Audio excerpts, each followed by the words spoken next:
bang balita, Drigo? Anong balita, Odessa? Si Amado, nagkamalay na. Ligtas na siya sa kamatayan. Ano? Oh, bakit parang gulat na gulat ka? Paano siya nakaligtas? Matinding tama ng balas sa katawan niya. Kaya nga siya nakumatos.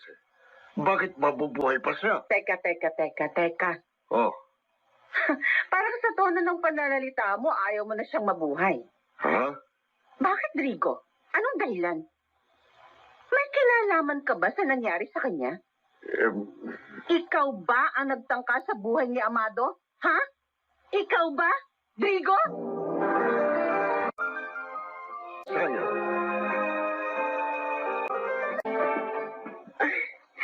Salamat sa paghatid, Nico. Walang anuman yun. Alam mo namang gusto ko, ligtas kang nakakauwi eh. Napakabuti mo talagang kaibigan. Ang swerte ko naman. Ganun din naman ako sa'yo. Dahil super bait ka rin. Salamat. Joanna, Kuya, mabuti dumating ka na. bakit? Pinasusunod tayo ni Inay sa ospital. Ha?